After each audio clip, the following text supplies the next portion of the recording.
César, eu já ouvi falar que estar endividado é uma coisa que a gente encara de uma forma negativa aqui no Brasil, mas em outras culturas isso é mais permissivo, mais ok. O que você acha disso? Vamos lá. A gente tem na cultura do Brasil, lógico, acho que um pouco do nosso histórico inflacionário, a demonização que a gente teve, devemos para o FMI, né? Vamos dever para o FMI, cara, quer dizer que a gente tá ferrado. É lógico, a gente deve sempre para a FMI quando a gente deveu lá no Brasil, quando a gente estava precisando de dinheiro, né? Uhum. Então, quando você tem um déficit e você precisa se endividar, a dívida é ruim mesmo, Oi, sim. né? Então, a gente tem muito associação com esse lado negativo, porque dívida em si, cara, não é boa e nem ruim. Depende, Sim. né? Se você está usando para cobrir um buraco porque você é deficitário, Aí ela é ruim pra caramba, né? mas se eventualmente ela é uma dívida que você tomou para financiar um projeto que vai dar retorno lá na frente, ela pode ser boa. Então, se eu tenho um retorno sobre o investimento que eu vou fazer, tomando essa dívida maior, o retorno é maior do que os juros ou do tamanho da dívida, né? Poxa, aí essa é uma dívida boa, né? E nas culturas fora do Brasil, ou seja, como eles não têm muito esse viés, principalmente nos Estados Unidos, né? Eles não têm esse viés de precisar recorrer ao FMI para, né? Eles são o banco do mundo, né?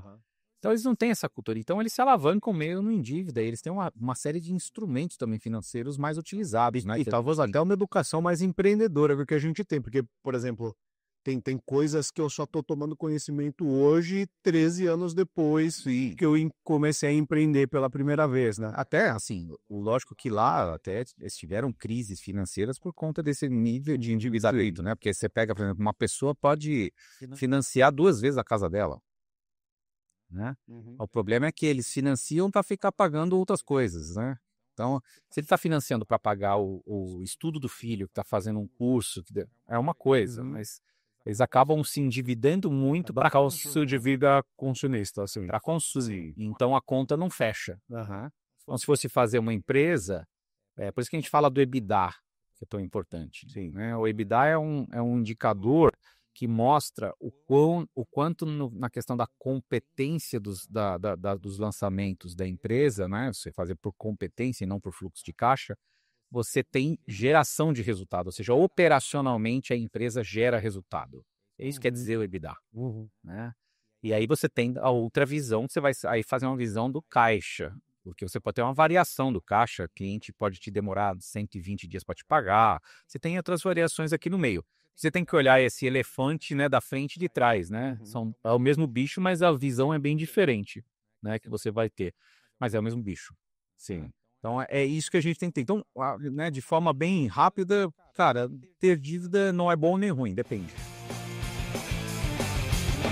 Boa. Segura aí que a gente já vai destrinchar mais esse bicho, mas antes, você que está nos ouvindo, saiba que a gente tem a pretensão de ser o podcast de cabeceira de quem empreende, e a nossa é abordar os temas menos glamurosos aí e que estão sempre presentes na vida de quem empreende, sendo um dos temas formas de financiamento, de alavancagem ou até de endividamento que nós, empreendedores, podemos nos deparar ao longo da nossa jornada. A gente fala de temas estratégicos, a gente fala sobre temas ligados à gestão, a gente tem falado muito também sobre inteligência artificial e, eventualmente, a gente convida também alguns empreendedores para virem contar as suas histórias, onde a gente busca explorar sempre da perspectiva dos downs, que é onde a gente acredita que a gente extrai os maiores aprendizados. Tenho certeza que esse conteúdo vai te ajudar, por isso já peço o seu like caso esteja acompanhando pelo YouTube, ou deixa as 5 estrelinhas aí caso esteja acompanhando pelo Spotify, garante que você está seguindo a gente nos 2 streamings, e encaminha também esse episódio para aquele teu amigo empreendedor que está endividadão, que não sabe como que ele vai fazer frente com as dívidas dele.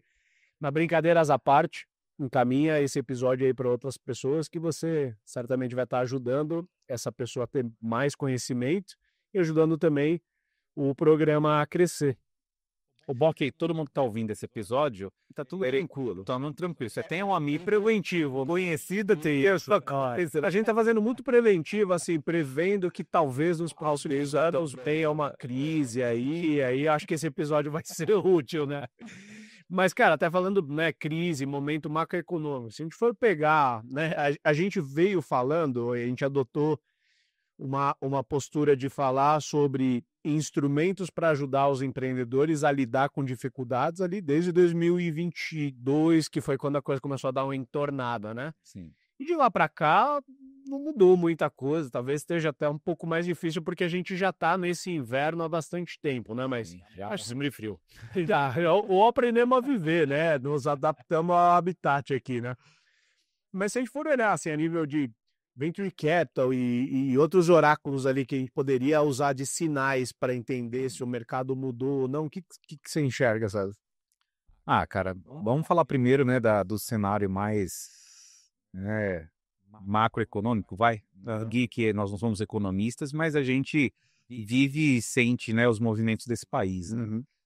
Cara, a gente tá batendo, né, dados fresquinhos, 8 milhões de empresas inadimplentes, não é que estão endividadas, não. Loucura. Tem 20 milhões de CNPJs no Brasil, hein? Inadimplentes, cara. Então, sendo que você está falando que 95% delas são pequenas e médias, Uhum. né? Uhum. Então, cara, é uma porrada. É uma porrada. E teve uma escalada alta de um ano para cá, né? Pelo que a gente viu. A gente fechou 2024 com 6,9 milhões e a gente está agora, começo de setembro, alcançamos 8 milhões. 17% aí de aumento, né? Né, de acordo com a Serasa. Então, cara, isso é muito forte, né? E o efeito para isso é que cada vez que você tem mais inadimplentes, o spread dos juros que você vai, quando alguém vai recorrer a um novo empréstimo no banco, ele tem que ser mais caro, porque os Riscos são mais altos, risco de bancos estão ganhando mais inadimplência, eles têm que provisionar mais, nisso eles têm que colocar o custo do juro mais alto. Então, esse spread fica cada vez mais alto. Perfeito. Né? O custo do capital fica muito proporcional a esse aumento do risco. E já que a gente falou de taxa de juros, tem algum otimismo assim? Outro cenário que a gente vai ver, tem o famoso Boletim Focus. Para quem não sabe, né, o Boletim Focus é uma pesquisa semanal que o Banco Central faz com os principais players do mercado financeiro para tentar verificar o que eles estão imaginando que vai ser inflação, né, quais são as projeções deles de inflação, de taxa de juros, de crescimento do PIB e tudo mais, né? E aí a gente está hoje com uma taxa real hoje no Brasil, né? Setembro de 25, né? Nós estamos com uma taxa de 15%, né? Selic de 15%.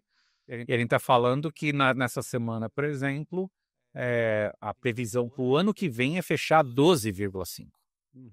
Se você está falando de uma inflação de 4,5%, talvez ano que vem, nós estamos falando de um spread de 8%. Cara, é alto. É alto, né? Um spread de 8% entre, né, os juros praticados e a inflação ainda continua muito alto. Ou seja, quantos negócios precisam render a inflação, crescer no mínimo isso para bater a conta só, se tiver endividado? Né? Então, é alto. Né? Não é... Então, você não vê um cenário e aí você fala, quanto que é para 2027, que eles preveem até 2027 e 2028. Né? Você está prevendo que vai para, até 2028, 10%. Uma inflação quase de 4%, 3,5%, alguma coisa assim. Lá 2028, né, o nível de assertividade é menor. Então, ainda muito alto. Né? Então, a gente tem esse cenário alto. E como a gente olha o nosso histórico, aí voltando, né, para o Venture Capital, né, cara, você está vendo hoje rodadas super legais acontecendo, mas só de late stage. É o que eu tenho visto também. Né? Então, recentemente, a gente teve a venda ali da Conta Azul. Teve uma rodada agora poderosa aí da Olier, né?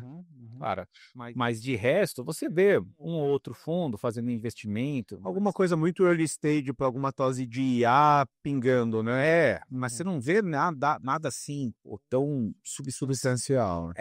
o volume que a gente tinha. Né? Você tem um indicador, por exemplo, tem o Pulse, Venture Pulse, que é um relatório da KPMG, que eles emitem trimestralmente, né? Cara, e desde 2022 é todo trimestre ele capotando. E o último que eu vi, que foi acho que do segundo trimestre de 2025, apontando que dos investimentos, mesmo tendo uma queda absurda, que teve, acho que uma queda, se você for ver do histórico ali, acho que uns 40%, 60%, eu não lembro bem os números, mas isso que é grande, né? E do que teve de investimento nas Américas, no global, cara, 2/3 é só para essas grandes empresas de IA. é onde está se investindo muito. Então, a parte do capital foi para isso, não foi para antes, quando era muito mais empresas, né? Sim. Então, realmente, ou seja, os juros altos, tudo, ele não é um cenário muito propício para venture, né? Para risco. Sim. Né? E aí, você pega um investidor brasileiro, né? Quando eu trato com vários investidores, difícil você falar para o cara assim, eles têm acesso a financiamentos, debentures, por exemplo, estão pagando 18, 20% ao ano, né? Cara, que empresa está crescendo nesse cenário, entendeu? Né? E outra coisa, tomar dívida para um crescimento que pode ser incerto não é a melhor solução, né? Sim. Não é a melhor solução. Então, cara, a gente tem um cenário de venture, assim, cara, você tem que mostrar muito crescimento para o equity valer a pena. Tá todo mundo, assim, com, né, muitas empresas com dificuldade, dado até o cenário que a gente está, né? Ou seja, é um cenário também de mudanças, né, de paradigmas, de tecnologia. Então, para as empresas de tecnologia em venture capital hoje, também é um cenário bem desafiador, né? Total. E eu vejo que muitas empresas estão cansadas. E acho que essa é a maior preocupação, e eu acho que isso é um dos grandes motivadores que a gente fez desse episódio, né? São empresas que estavam ali em 2022, né? Cara, bombando, pô, tava num ritmo muito bom do venture capital. Aí veio esse inverno danado, né? Muitas empresas estão sem fazer rodada desde então, estão se segurando, não estão alcançando mais grandes crescimentos. E aí tá naquela, cara, como que eu faço para voltar a crescer? Se ninguém de venture capital está investindo, eu preciso investir para voltar a crescer, mas eu faço dívida, não faço dívida, ou já estou super endividado. Qual que é o limite do meu endividamento? Então, as perguntas que eu mais respondo de empreendedores que querem algum tipo de ajuda é nisso. Uma lógica de como interpretar se eu me endivido ou não, se eu estou saudável ou não, o que eu faço agora.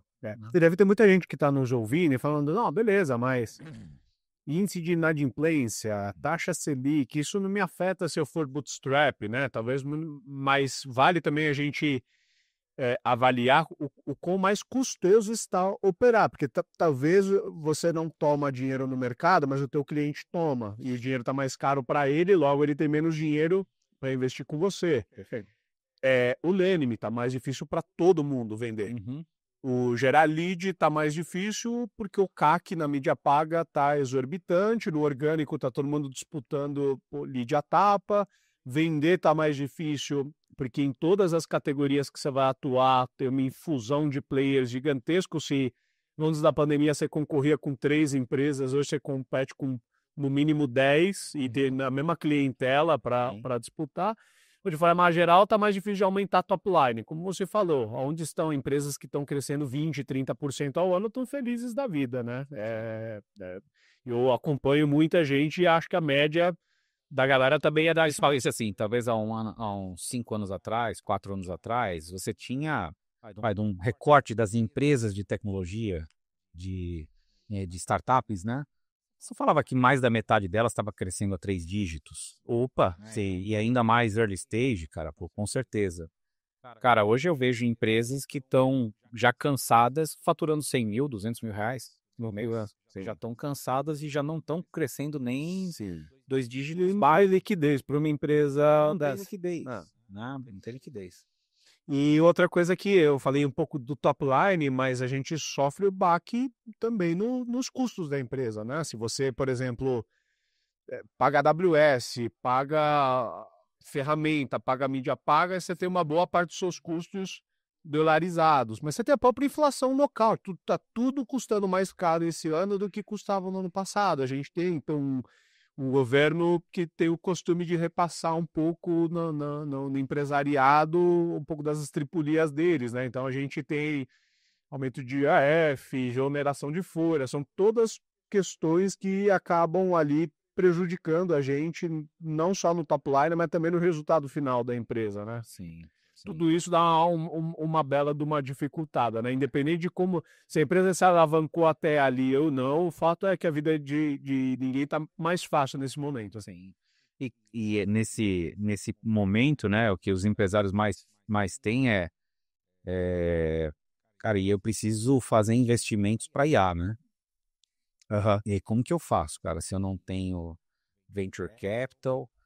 tá difícil aqui manter um resultado positivo, como é que eu faço? Se você é uma empresa pequenininha, o banco nem te olha. Igual você falou ali, eu me lembro quando a gente estava nesse estágio de 100, 200 mil reais para conseguir um cartão de crédito no banco era difícil já. Sim.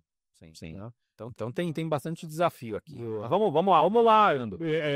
né, a gente se desafiou a construir esse episódio aqui. A gente compartilha de um certo incômodo quando a gente escuta isso, mas eu tenho visto algumas figuras públicas falando assim, né? A gente vê esses cortes de podcast falando que tomar dívida é bom, né? Que bom, todo empresário deveria olhar isso como uma alavanca de crescimento, né? Até deixei a frase separada aqui, né? A empresa existe para deixar o acionista rico e trabalhar com o dinheiro de terceiros, né? Vamos decupar um pouco esse conceito, né? Eu acho que num primeiro momento, quando a gente escuta assim, né, o tomar dívida é bom, e a gente vê que culturalmente a gente tem esse negócio com dívida, já dá uma certa repelência. Vamos tentar trabalhar assim, em que cenários que tomar dívida é realmente bom, se é que é bom, e em que cenários que é menos adequado, começando pelo cenário que tomar dívida é bom. Primeiro, eu acho que a decisão de tomar dívida está sempre, assim, tem que ter um cálculo muito forte do retorno sobre aquilo que a dívida você está tomando para algum fim. Vai financiar um projeto que eu tenho ali calculado exatamente qual que é o ROI, né? Talvez você precise ter stage gates aqui que a gente fala, né? Ou seja, você tem eu preciso de, vamos supor, eu preciso de 2 milhões para esse projeto.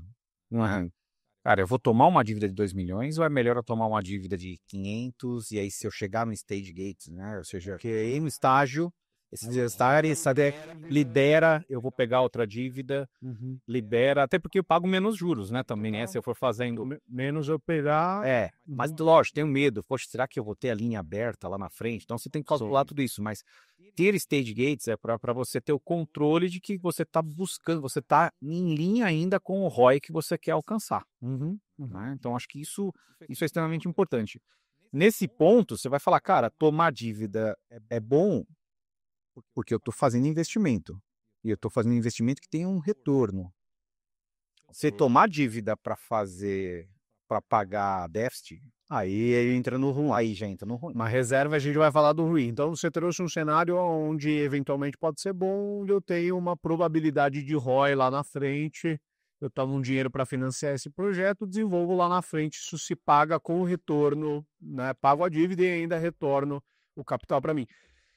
Agora, se eu sou uma empresa, por exemplo, superavitária, eu estou com uma taxa de crescimento, eu não estou tão satisfeito com a minha taxa de crescimento, mas a minha empresa, todo mês, ela deixa um bom dinheiro no caixa e eu poderia pensar assim, pô, será que eu não poderia, já que eu tenho uma margem boa, usar isso a meu favor para tentar uma alavancagem externa para investir no crescimento da minha empresa? Você estaria abrindo mão de uma margem líquida em prol de tentar ir para cima de um crescimento maior? Vamos pensar no cenário, né?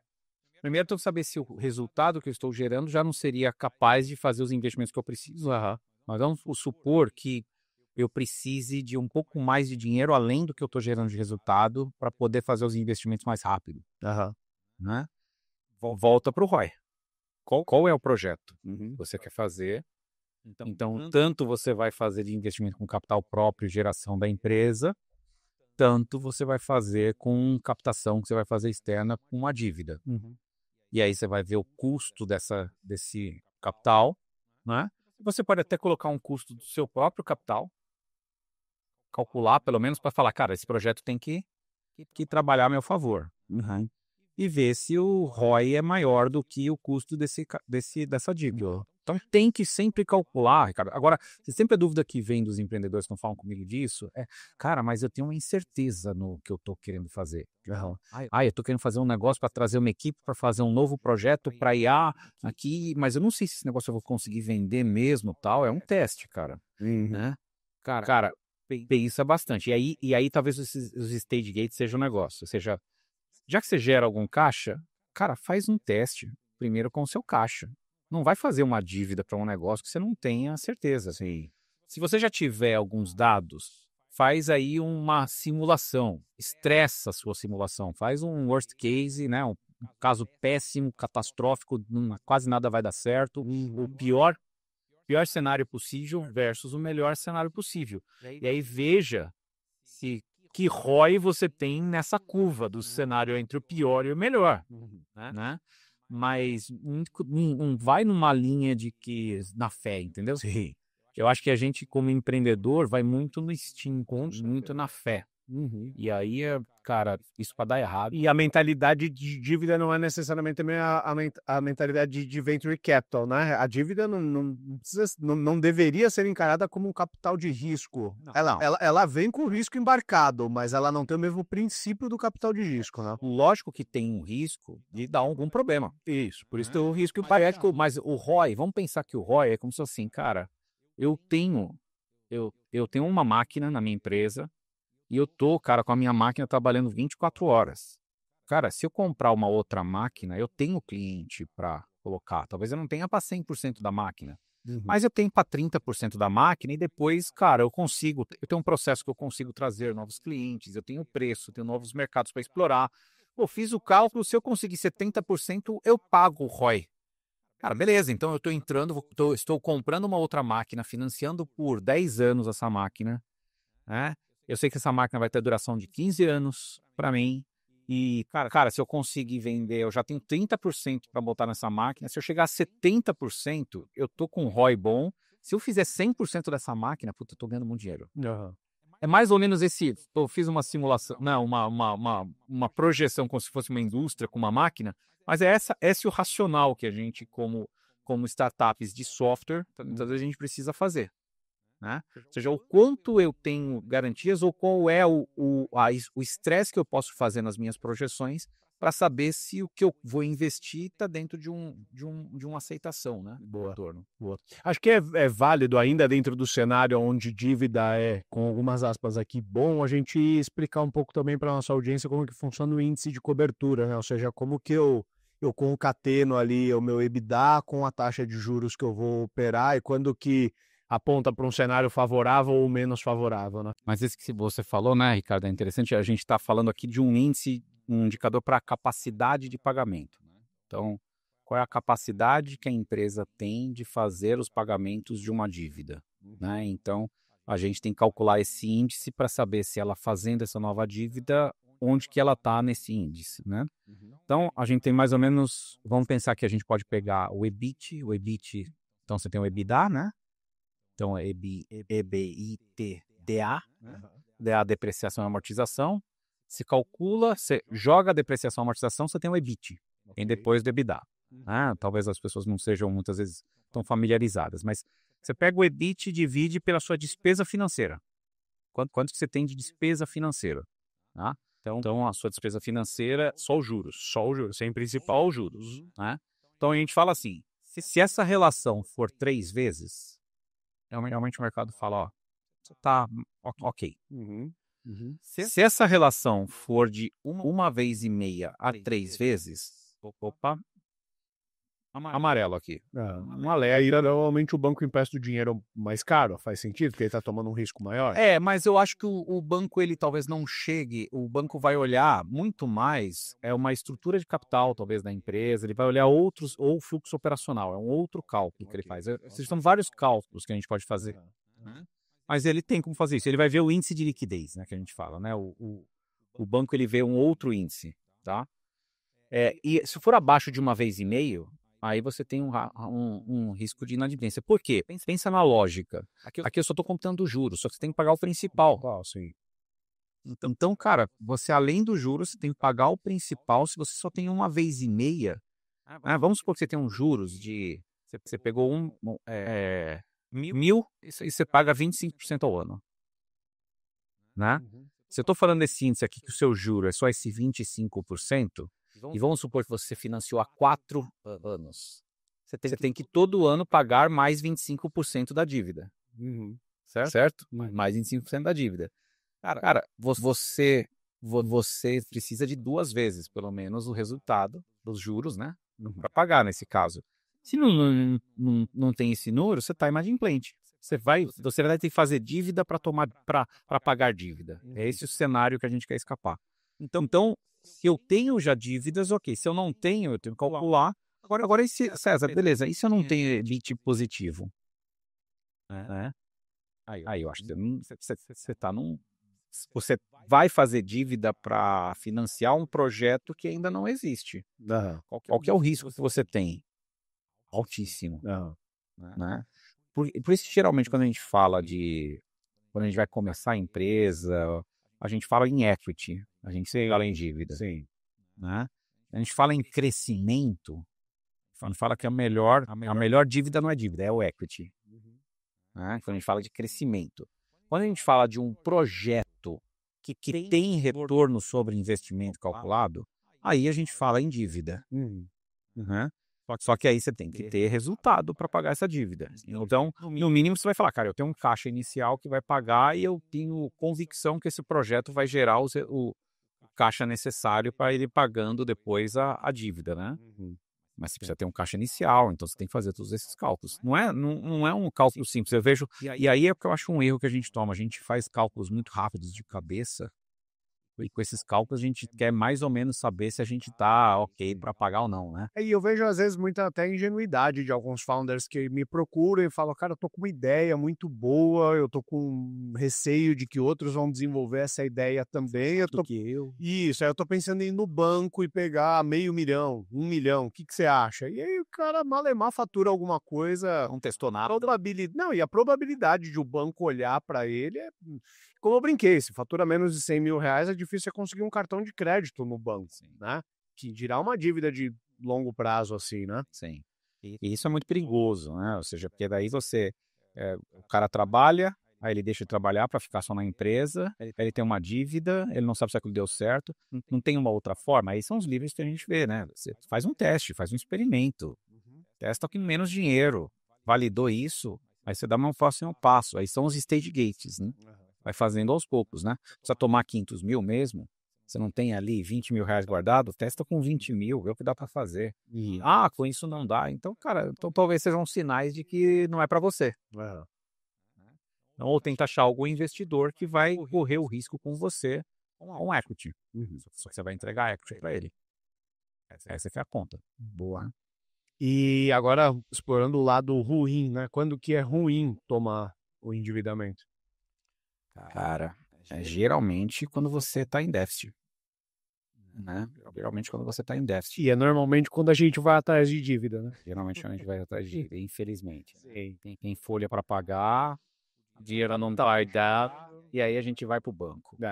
E aí, cara, vai vender a alma lá. Aí você lembra que eu tenho contratos aqui. Aí você vê que o seu contrato não foi feito de uma forma estruturada e ele permita que você possa colocá-lo em garantia de alguma coisa. Né? Você não emite boleto. E aí o banco fala, cara, se você não emite boleto pro seu cliente, como é que eu vou... como é que eu tenho garantia que seu cliente vai te pagar? Sim. Né? Aí você lembra, cara, pô, eu tenho um cartão de crédito. Pô, cartão de crédito dá para você adiantar, cartão de crédito mais fácil. Hoje tem mecanismos muito mais fáceis, né? Você pode ir para FDICs, fazer o adiantamento e tudo mais. Mas geralmente você vai tudo despreparado. Você não tem relacionamento, você nunca quis falar com o gerente do banco. O gerente do banco sempre quis marcar uma reunião com você quando você recebeu o aporte, o seu primeiro aporte, você tinha dinheiro no banco. E você nunca conversou com o gerente do banco. E agora que acabou, você quer conversar agora com o gerente.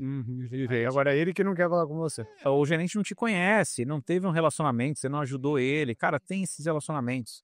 Então, entrar numa questão de dívida, foge de entrar quando você está com um fluxo de caixa já detonado. Né? Agora você fala, pô, mas eu não tenho alternativa. Né? Como é que eu faço, então? Né? Aí você tem que fazer as escolhas de Sofia com relação a isso, né? Então provavelmente eu falo, você pode até tomar uma dívida, mas me fala o que você vai cortar. Você vai ter que primeiro corrigir para tentar voltar naquele balance do índice de cobertura que a gente falou lá atrás, né? Você vai ter que melhorar o seu resultado operacional para que você tenha condições de fazer frente ao endividamento que você está contraindo. Senão, você só vai começar a rolar uma bola de neve ali, né? Não, mas se eu crescer tantos por cento, eu vou dar conta. Daí você está contando com o ovo. Faça o ROI direito. Faz a elasticidade disso, ou seja, o pior cenário com o melhor cenário. Se acontecer esse pior cenário, qual que é a probabilidade desse pior cenário acontecer do maior?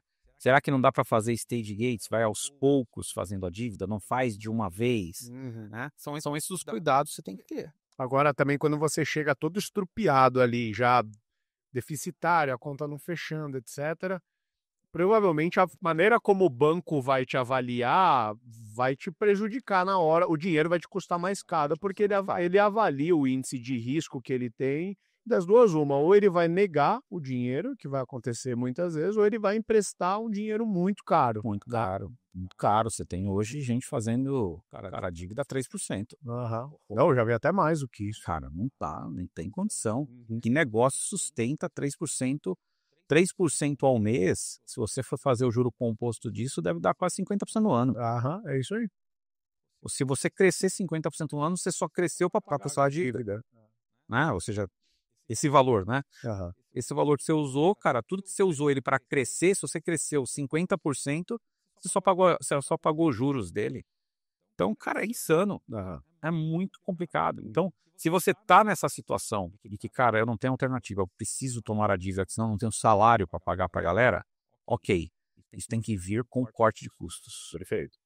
Tem que vir com corte, Ricardo.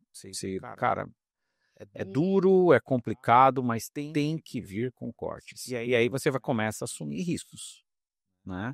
Então, tem empresas que, cara, de repente ele vai trabalhar não com tudo muito seletizado, vai trabalhar com PJs. Tem empresas que usam um artifício super perigoso, que é atrasar imposto. Né? Então fala, cara, então talvez Entre a folha e o imposto... Entre a folha e o imposto, eu atraso o imposto e embarcelo administrativamente em 60 meses, pago 20%, mas Selic talvez seja uma dívida até menor do que se eu for no banco. Agora eu vou jogar uma, então, ainda mais provocativa, porque eu já vi figuras públicas incentivando o empreendedor a se alavancar a partir do atraso de impostos. Perigoso.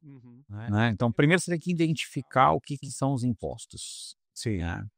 Então, você atrasar um ISS, você atrasar um PIS/COFINS, uma coisa. E IRPJ e uma contribuição social, uma coisa.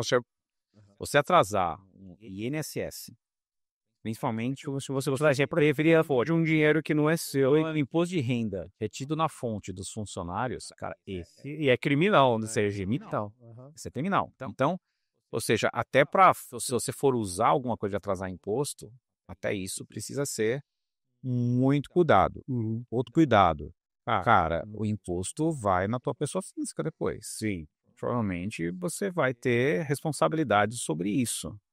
Então você pode ter problemas lá na frente complexos. Agora você pode fazer uma conta, né? É mais barato esse juro, então tem que fazer essa conta direitinho do que eu ir no banco. Eu posso tentar trabalhar. Você pode atrasar alguns meses e depois você vai se declara atrasado e você consegue um parcelamento administrativo com o governo e você trabalha isso. E aí você já toma 20% na cabeça. Toma 20%. Você atrasou um dia, você já tomou 20%. Então atrasou um dia. Uma vez na época da SciTN eu atrasei um dia, eu quase chorei, cara. Eu tinha que chorar. Um dia já é uma pancada que você toma para já ficar atordoado. Sim. Né? Porque aí depois os juros incidem são juros bons. Perto do mercado está trabalhando porque você é Selic. Selic. Então hoje é em torno de 15% ao ano. 15% ao ano, aí. Você não consegue nenhum Não, 15%. não existe esse dinheiro aí. Esse empréstimo, né? Então é esse que é a jogada que você pode fazer. Cara, não estou aconselhando ninguém a ficar atrasando, eu estou dando assim, cara, alternativas. É como a alternativa de você ter PJs em vez de CLT, ou seja, de dentro da lei, dentro do que está estabelecido, você, cara, talvez trabalhar com terceirização, né? Ou seja, trabalha terceirizando partes do seu... Hoje a lei permite, até hoje, setembro, né? No Brasil, nada tudo é fluido, né? Mas hoje é permitido. Então, se é permitido, por que você não pode tentar, talvez, trabalhar? Porque você reduz uma carga de impostos que... Então, ou seja, você vai... É a questão do escritório, de repente você diminui o seu escritório, ou seja, você tem que reduzir. Né? Fazer dívida para trabalhar com buraco e é urgente, faça, mas melhor corta o custo, para você voltar a gerar. Porque se não voltar, lascou. Aquela regrinha que você explicou lá do índice de cobertura, ela é mandatória mesmo quando você está no cenário de tomar uma dívida ruim, porque você vai ter que fazer a conta de quanto que você precisa gerar para fazer frente ao endividamento que você contraiu. Aquele que a gente colocou é uma capacidade de pagamento olhando do ponto de vista do resultado da empresa. Ok. Só que, cara, eu vejo muita empresa, e aí, por incompetência da própria empresa, muitas vezes, por incompetência de não entenderem os próprios contadores serem omissos nisso, fazendo resultados que não são resultado. Então, ele calcula um EBITDA que não é o EBITDA. Pelo caixa, por exemplo? Faz uma mistura entre caixa e competência, é uma zona. Aham. E aí ele faz um número qualquer ali. E ele pega aquele número como verdade e faz os cálculos todos em cima desse número. Cara, isso é Perigosíssimo. direto e é perigoso, porque tá errado. Então, se você não tem certeza que a sua contabilidade está exatamente em competência, em regime de competência, como diz as regras contábeis, você pode estar tomando uma decisão naquilo que a gente falou errado. Existe uma outra forma de você fazer com algo que as startups, pelo menos, trabalham um pouco melhor, as empresas, que é o caixa. Aham. Então, você pode fazer a mesma coisa com o caixa. Então, imagina que você vai fazer teu fluxo de caixa operacional. Certo? Quanto que eu gerei operacionalmente? Bom, ponto. Gerei operacionalmente. Qual que é o serviço da minha dívida? Né? O serviço da minha dívida é os juros mais o principal. Então, o que eu tenho que fazer? Quanto que eu gero de caixa, divido pelos juros, quanto eu pago de juros mais principal. Uhum. Se esse valor for maior que 1, beleza, você está gerando caixa suficiente para pagar a sua dívida. Se esse valor for menor que 1, você está lascado. Uhum. Mesmo você trabalhando o mês inteiro, a quantidade de caixa que você gera, ele é insuficiente para pagar a sua dívida mais juros. Sim. Se ele for insuficiente, cara, você já está em maus lençóis. Uhum. Você já está quebrando. Vira uma bola de neve porque você tem que chegar uma dívida para pagar a dívida que você já tem, né? E cada vez deve ser mais caro. Né? Então tem duas formas de você olhar. A sua capacidade é um indicador de capacidade de pagamento. Uhum. Agora você tem um outro que é a sua estrutura de capital. Que aí também volta para você tem que ter a sua contabilidade correta, que é EBITDA sobre a dívida líquida sobre o EBITDA. Então, quanto que eu tenho, né? Então quanto tempo que eu tenho de geração de caixa para quitar minha dívida? É mais ou menos esse cálculo que você faz. Você pega a sua dívida líquida, divide pelo seu EBITDA. Então, pega no ano. Anual. Né? Então, você fala, se eu tenho um índice de 2 vezes, assim, poxa, eu me endividei que todo o meu resultado, meu EBITDA de 2 anos ou menos, paga a minha dívida. Para o mercado, isso é considerado razoável. Uhum. De 3 a 4 vezes já é um sinal de atenção. De 5 vezes, cara, já era. Tá? Agora, quando eu olho no cenário de uma startup, que ainda é muito, os números ainda são muito voláteis, até esse 2 vezes, para mim, é uma incógnita. Aí eu prefiro olhar do ponto de vista da geração do caixa. Porque essa questão da estrutura de capital, ela não está tão consolidada para você tomar a decisão. Então, essa é uma decisão. Então, esse cenário da capacidade de endividamento, a gente vai olhar tanto para decidir se é bom ou se é ruim fazer a dívida. Né? Agora, tem muito empreendedor que realmente não faz esse cálculo. Né? Boa, total. Vai só no sentimento ou no tamanho da dívida, né? Meio Casas Bahia. A gente não pode gerenciar a empresa como Casas Bahia. Coube a parcela, banda padeiro, parcela, dá para eu pagar essa dívida aqui, é X por mês, dá para eu pagar. Ponto. Não. Sim. É um pouco mais complexo que isso. Né? Muito boa a analogia. Seria legal a gente tá tratando tudo como dívida, né? Mas existem diferentes modalidades de dívida, né? A gente até mencionou um pouco ali do atraso de imposto, em algum momento você falou de antecipação de recebível, mas vamos tentar classificar um pouco na hora que o empreendedor ele vai avaliar como que ele pode tomar dinheiro no mercado. A gente escuta falar de venture debt, né? Então, uma porção de coisas, acho que vale a pena a gente passar talvez pelos principais e avaliar o custo do dinheiro, o risco para o empreendedor e aonde cada um mais ou menos se aplica. começando pelo Venture Debt, né? Eu particularmente, eu ouço falar sobre Venture Debt desde que eu comecei a empreender, mas eu não conheço um empreendedor que pegou, assim, né? É um pouco cabeça de bacalhau o assunto, assim, né? Eu já participei de algumas negociações de venture debt e nenhuma fechou. Pois é. Mas eu conheço empresas que fizeram, né? Mas eu não participei, mas eu sei que fizeram. Cara, ele é muito parecido com O venture VC, capital, né? com VC. O gabarito de avaliação É parecido. até porque tem alavancas de equity no meio também, né? Normalmente a garantia é equity, eles têm aqueles kickers, né? Eles têm interesses atrelados ao crescimento da empresa, né? Mas imagina que você vai.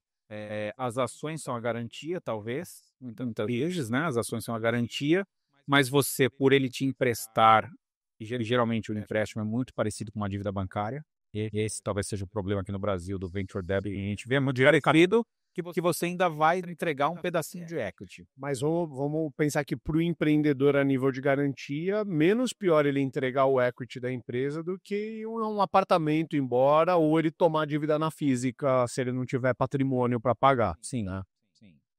Outra coisa que pode ter, a depender das empresas de venture debt, ou seja, elas vão ajudar na estruturação de dívidas, elas vão te entregar outros serviços que podem ser interessantes que um banco não te entregaria. Você vê que elas são tão parecidas com o VC que tem player de venture debt que ele, de alguma maneira, ele quer participar um pouquinho da governança ali da empresa, né? Ele atua quase como um sócio. Isso, daí ele vai forçar justamente essas coisas. Cara, pessoal, precisa cortar isso daqui, precisa ajustar, porque ele tem a dívida dele ali que ele quer receber de volta. Então ele vai querer um nível de governança ali mais próximo. Isso pode ser positivo para o empreendedor. Mas é o que você falou, ou seja, pouquíssimas operações feitas. Não é uma coisa que pegou assim no breu, assim. Não foi boa, né? Aí a gente tem modalidades talvez mais tradicionais, bancárias e financeiras, mas também não é tudo parecido, né? Sim. Pode falar um pouco das tabelas praticadas, o que vai incidir na taxa de juros, acho que seria legal. Se você for falar de banco financeira, geralmente eles vão fazer para você uma dívida à tabela price, né? Ou seja, a tabela price ela tem um efeito perverso porque você tem que carregar essa dívida até o final. E ela dá um sentimento de Casas Bahia porque ela faz caber na parcela, só que você paga os juros tudo antecipado, E você só lá na frente que você começa a amortizar o principal. Então você tem o efeito de que se no meio do caminho você quiser, ou logo no começo você quiser quitar, talvez você vai custar mais caro do que a dívida inicial. Né? É diferente se fosse numa tabela SACRE, né? Que a gente fala, ou seja, que você basicamente é o saldo devedor, eu estou só atualizando ele mês a mês. E aí eu tenho que pagar uma parte eu abato uma parte da dívida, do principal, mais os juros. Então eu pago os juros mais uma parte do principal. Pago os juros. Então ela tende a ir reduzindo essa parcela. Né? Essa parcela do SACRE, ela com o tempo ela vai reduzindo, porque o montante que você tem a pagar, ele vai diminuindo, então os juros incidem num valor menor, então ele vai diminuindo, né? Mas tem a questão dos bancos, cara, você tem que sempre ver contrato, ou seja, o contrato permite você quitar a qualquer momento, os juros como incidem, você tem que olhar se você pode ceder esse empréstimo para outro, né? Porque hoje tem também portabilidade. Né? Como é que é feita a portabilidade? Tem empréstimos que tem uma penalidade de tempo, se você não pode fazer, porque eles tomaram dinheiro de alguém para te emprestar, então aí tem que ter um retorno mínimo, então você tem que olhar qualquer modalidade, então tem que ler o contrato. Sim. Não ache que é só, vou lá e consegui dinheiro e pronto, se eu quiser amanhã eu vou lá e quito. Não é bem assim. Não é um financiamento de casa. É diferente. A gente acha muito que é como se fosse alguma coisa parecida com o que a gente faz na pessoa física, né? É diferente. Então, com os bancos tem que tomar cuidado. E quando você vai para a financeira, é um custo mais alto ainda. Os juros são um pouco mais altos. E o que esse pessoal costuma esperar de garantia nesses casos? Recebíveis. Ok. Geralmente recebíveis, ou ele vai pedir aval do sócio, né? Ou ele vai pedir algum patrimônio da pessoa física, né? Geralmente é isso. Eu gosto muito, quando você vai trabalhar com financeiro, ou você vai trabalhar com FDICs, talvez uma operação muito interessante é trabalhar com FDICs. Tem FDICs que aceitam contratos com grandes empresas como garantia. Ok. São poucos, mas tem. Então, mas você precisa ter um contrato bom.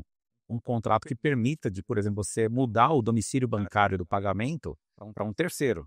Você faz um contrato com o seu cliente, esse contrato não prevê que você pode transferir, você precisa do aval do cliente para transferir o pagamento para um terceiro, se lascou.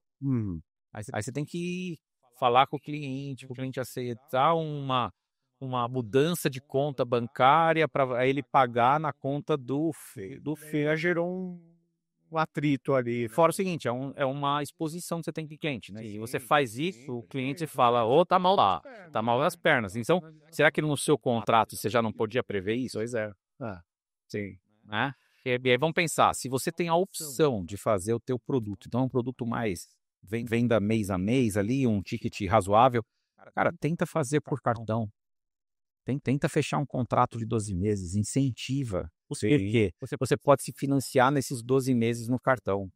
E aí tem muito FDIC. Perfeito. Aí tem muito FDIC, cara. E aí você tem taxas que variam pra caramba. E o Banco Central, nos últimos anos, ele fomentou a construção desses FDICs e principalmente esses FDICs de cartão. Porque o cartão, o risco é muito pequeno, porque o risco é o risco do emissor e da bandeira. Sim. Ele vai tomar. Então, cara, se eu tomar o teu dinheiro, os recebíveis, aquele dinheiro vai entrar. Porque se o cara deixar de pagar, o banco vai me repassar isso. Ele vai assumir esse risco. Né? Então, para mim, que sou o financiador, estou cobrando juros de você, eu consigo fazer um juro menor. Esse é o melhor financiamento que existe. A antecipação de recebível a gente poderia colocar até como uma terceira modalidade. Antecipar recebimento de cartão, eventualmente pegar uma empresa SaaS ou uma empresa de serviço que vende contratos anuais, tentando antecipar uma parte da carteira de clientes, é uma forma de alavancagem. Ela traz um risco, porque se você não calcular bem, você pode gerar um descasamento futuro, né? Você vai antecipar tudo a momento presente, vai sentir que, tô com o caixa abastado agora, só que aquele dinheiro vai deixar de entrar depois, né? É isso aí. Como você pode também, né, uma outra modalidade que não é de banco, mas você estruturar uma dívida. Então vamos pensar que você você tem investidores, pessoas físicas, vários anjos que investiram na sua empresa. Esses anjos provavelmente têm ali dinheiro aplicado no mercado financeiro deles. Que tá pagando ali 120, 130% CDI, 150% CDI. Uma coisa assim. Não está em renda fixa. Cara, você poderia, talvez seja muito menor do que os juros que você está pagando. Então, por que você não faz uma emissão de dívida? Né? Então, só que qual é a questão que pega aqui? Quanto eles confiam que você é um bom gestor dessa dívida? O investidor ele tem que ter apetite. Acho que aqui alguns founders se confundem, né? Eu pego um pouco das queixas de fundadores que ficam frustrados assim, a hora que eu precisei, os investidores, eles negaram. Mas é que talvez o investidor profissional, ele vai fazer avaliações parecidas com o que o fundo já se protege isso no by design, ou seja, na fundação do fundo, do mandato do fundo, já não pode fazer isso. Já nem pode fazer isso, então esquece. Senão, se o coração do managing partner falasse muito alto, ele ia acabar botando dinheiro e aumentar o risco de não retorno do fundo ali, né? Mas então imagina que você pode ir não para só investidor, você pode ir para o mercado, você pode ir para amigos, você pode ir para todo mundo. Cara, eu estou fazendo uma emissão de dívida. Aí é parecido com o que a gente faz no mercado de uma debênture. Sim. Eu estou emitindo, mas só não é seus investidores colocaram, você já tem um nível de desconfiança ali também. Não é trivial, não é dinheiro. Mas você tem que mostrar o seguinte, cara, aí é o ROI. Ó, eu tenho aqui números que eu pegando essa dívida, eu consigo te pagar normalmente. Você tem que mostrar isso. Se você tomar uma dívida, que é a dívida para pagar salário, provavelmente esses caras não vão querer entrar, porque vai falar, cara, eu sou o otário da vez. Você tá botando dinheiro e depois ele vai ter que fazer outra dívida para me pagar. E se ele não conseguir, eu sou o último das filas, a pirâmide foi eu que me ferrei. Né? Vê isso aí numa pirâmide. Então você não pode entrar nessa modalidade. Então, essa é uma forma. Né? E a outra que a gente falou é a questão dos impostos. Sim. Né? Falando de novo, cara, um cuidado gigante com isso, né? Mas ele pode ser uma alternativa se ele for mais barato. Aí tem que fazer conta se ele acabar sendo mais barato para você. E tem um risco para quem faz negócio, por exemplo, com grandes empresas, que é você ficar com as suas certidões negativadas lá, e isso pode ser um liability com algum contrato seu. Então, você atrasar imposto, né, não é a mesma coisa que sonegar. Sim, perfeito, certo. Então, você pode atrasar o imposto, Depois você vai lá e falando, olha, eu tenho esse pacote aqui de 3 meses, de 6 meses de imposto atrasado, eu queria financiar isso daqui na parcela máxima que vocês me permitem. Eles permitem até 60 meses administrativamente. Então você pega lá, então você tinha 100 mil reais de imposto por mês, você atrasou 6 meses, deu 600 mil reais, né? Com juros virou 720. E aí, a partir daqui, você está pagando 1% ao mês, mais ou menos, aí de Selic. Aí eu vou arredondar. E aí, Pagar isso em 60 vezes. você vai pagar isso em 60 vezes. Então, você tem que pagar. Então, imagina que se você fosse fazer uma tabela Sacre aqui, né? Você vai pagar 720 em 60 meses, vai dar 70. Dá quanto ali, rapaz? Você não conseguia fazer essa de cabeça? 12. Ok. 12 mil. Você vai pagar 12 mil. É isso, né? 12 mil. 12 mil. Vai falando, eu faço a conta aí. Que 12 já falo. 12 mil. E você vai pegar 1% de juros, mais 6 mil. 12, mais 7.200. Então, você tem uma parcela de 20 pau. Então, você ia pagar 100 mil de imposto todo mês. Agora você vai pagar do mês corrente 100 mil. É isso que pesa. Essa é a conta que pesa. Aí você tem que falar, eu conseguia pegar 600 mil reais no banco, a esse juro, a essa taxa, a esse prazo, a esse tudo? Talvez não. Talvez não. É um custo de dinheiro mais baixo, mas que ele vem com um risco embarcado maior. Até pelo que você falou, né? Isso pode incidir nas costas da pessoa física, dos empreendedores ali, né? Você vai ter que gastar, no mínimo, muito dinheiro com advogado. Né? Então, é perigoso. Então, eu não aconselho, não. E aí, imposto, então, que é retido, esquece. Aí, isso é criminal. Sim. É apropriação indébita. Aí, você vai para cadeia.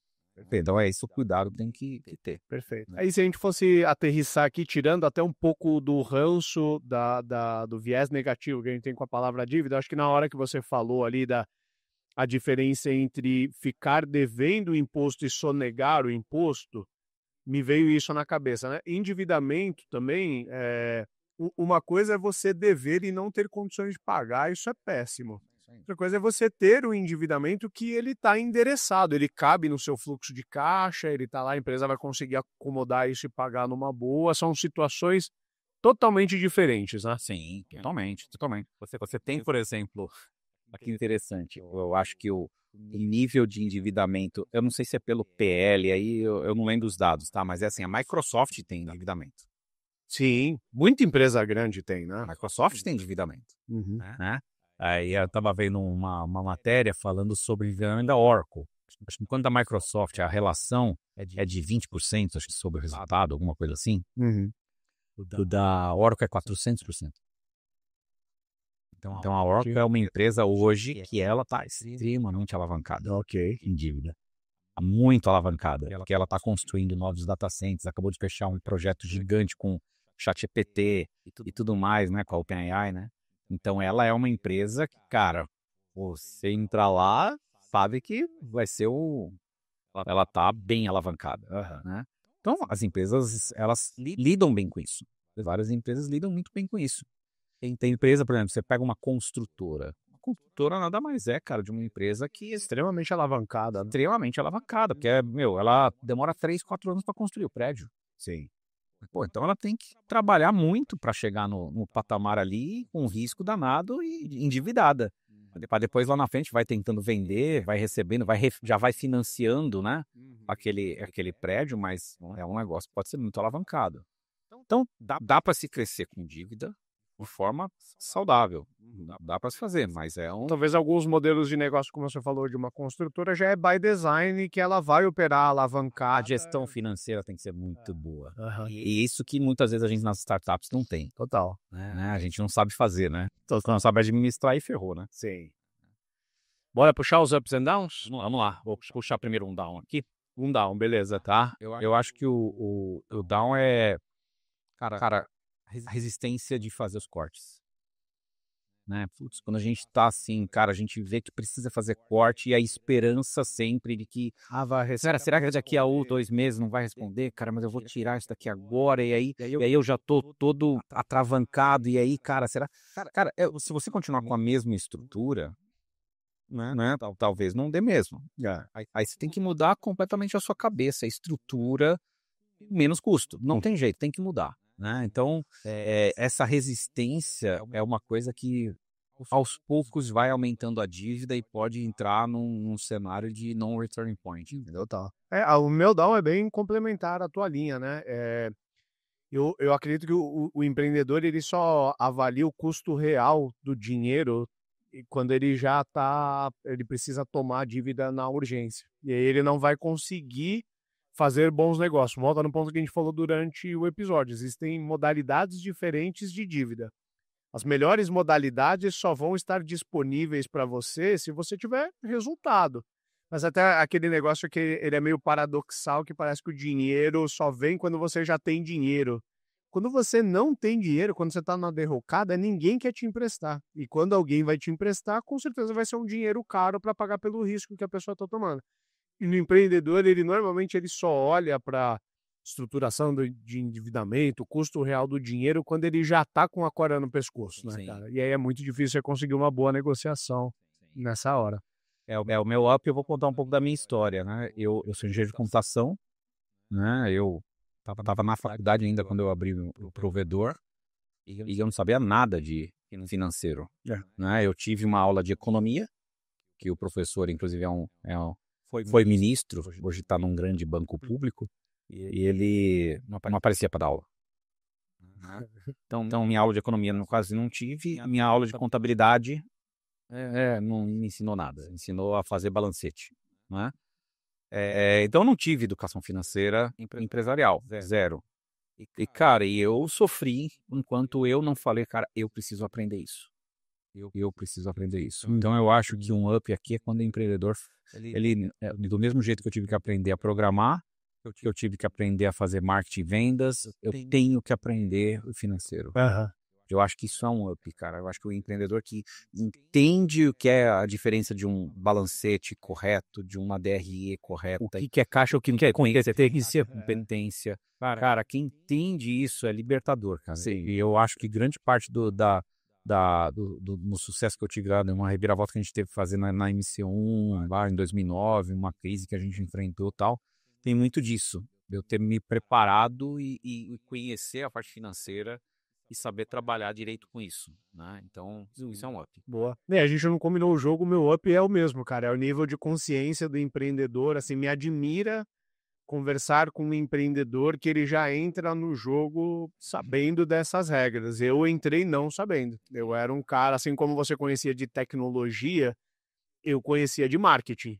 E fui empreender com a cara e com a coragem. Eu fui entender o que era uma DRE a primeira vez que o meu contador me mandou a minha DRE, né? Então, eu acho que ter esse nível de consciência antes de o problema chegar e você saber, né? Entender da contabilidade, entender o fluxo de caixa da sua empresa, entender inclusive essas modalidades, entender o custo do dinheiro, quais são as motivações por detrás de quem empresta o dinheiro, hora certa de capital ou não, para não ter aquela ingenuidade, igual a gente falou, né? Que eu vejo muitos empreendedores falando, pô, tô com uma ideia legal aqui de um produto novo para minha empresa, eu vou a banco pegar.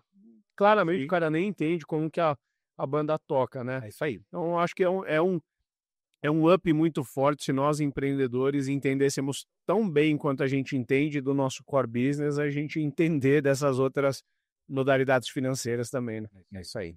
Fechamos? Fechou, cara. Então tá bom. Valeu, até o próximo. Valeu, cara.